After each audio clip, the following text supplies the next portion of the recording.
I do know, however, which is they've glorious appetites for pigs of their size. Ate? They'd ate the brass padlocks off a barn door if I, the paddy pig, by the same token, ate as hearty as these dago pigs do. There'd be a famine in Ireland. To assure himself that his report would be up to date, Flannery went to the rear of the office and looked into the cage. The pigs had been transferred to a larger box, a dry goods box. 1, 2, 3, 4, 5, 6, 7, 8, he counted. 7 spotted and 1 all black, all well and hearty and all eaten like raging hippopotamuses. He went back to his desk and wrote. Mr. Morgan, Head of Tariff Department, he wrote. Why do I say dago pigs is pigs? Because they is pigs and will be till you say they ain't, which is what the rule book says. Stop your jollying me, you know it as well as I do. As do Elf, they are all well, and hoping you are the same. P.S. There are 8 now, the family increased, all good eaters. P.S. I paid out so far $2 for cabbage, which they like. Shall I put in bill for same what? Morgan, head of the Tariff Department, when he received this letter, laughed. He read it again and became serious. By George, he said, Flannery is right. Pigs is pigs. I'll have to get authority on this thing. Meanwhile, Miss Kane, take this letter. Agent, Westcott, New Jersey, regarding the shipment guinea pigs, file number A6754, Rule 83, General Instruction to Agents, clearly states that agents shall collect from consignee all costs of provender, etc., etc., required for livestock while in transit or storage. You will proceed to collect same from consignee. Flannery received this letter next morning, and when he read it, he grinned. Proceed to collect, he said softly. How them clerks do like to be talking. Me proceed to collect $2.25 off Mr. Morehouse. I wonder do them clerks know Mr. Morehouse? I'll get it. Oh, yes. Mr. Morehouse, 2 1/4, please. Certainly, me dear friend Flannery. Delighted. Ha! Not. Flannery drove the express wagon to Mr. Morehouse's door. Mr. Morehouse answered the bell. Aha! he cried as soon as he saw it was Flannery. So you've come to your senses at last, have you? I thought you would. Bring the box in.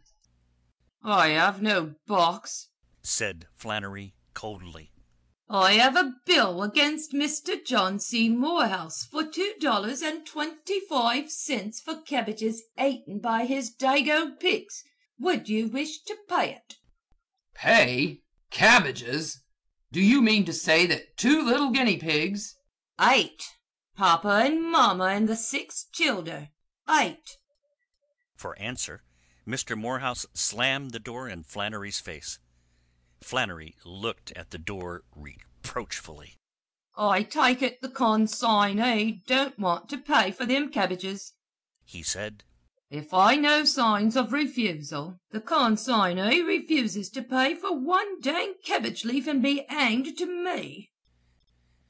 Mr. Morgan, head of the Tariff Department, consulted the president of the Interurban Express Company regarding guinea pigs as to whether they were pigs or not pigs. The president was inclined to treat the matter lightly. What is the rate on pigs and pets? he asked.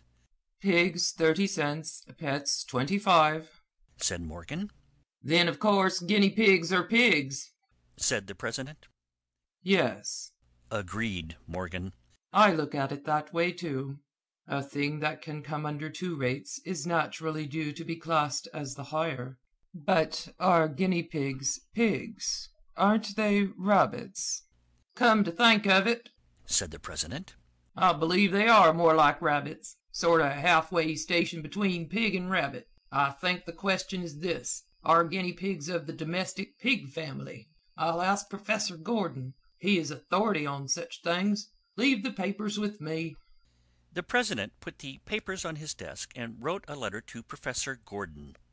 Unfortunately, the professor was in South America collecting zoological specimens, and the letter was forwarded to him by his wife. As the professor was in the highest Andes, where no white man had ever penetrated, the letter was many months in reaching him. The president forgot the guinea pigs. Morgan forgot them. Mr. Morehouse forgot them. But Flannery did not. One half of his time he gave to the duties of his agency. The other half was devoted to the guinea pigs.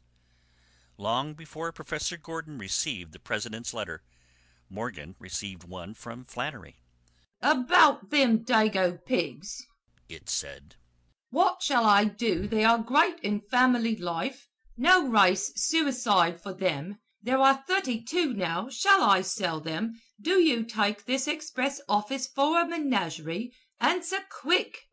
Morgan reached for a telegraph blank and wrote, Agent Westcott, don't sell pigs. He then wrote Flannery a letter calling his attention to the fact that the pigs were not the property of the company, but were merely being held during a settlement of a dispute regarding rates. He advised Flannery to take the best possible care of them. Flannery, letter in hand, looked at the pigs and sighed. The dry goods box cage had become too small. He boarded up 20 feet of the rear of the express office to make a large and airy home for them, and went about his business. He worked with feverish intensity when out of his rounds, for the pigs required attention and took most of his time.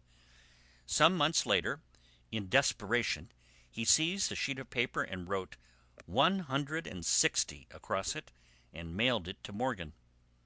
Morgan returned it asking for explanation. Flannery replied, "There be now 160 of them dago pigs. For heaven's sake, let me sell some off. Do you want me to go crazy, what?"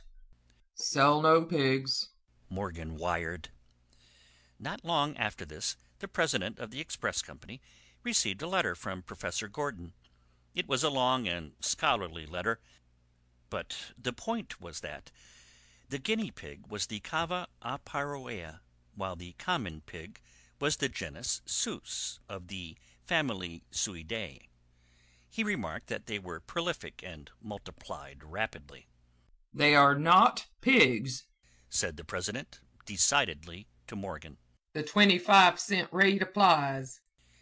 Morgan made the proper notation on the papers that had accumulated in file A6754 and turned them over to the audit department.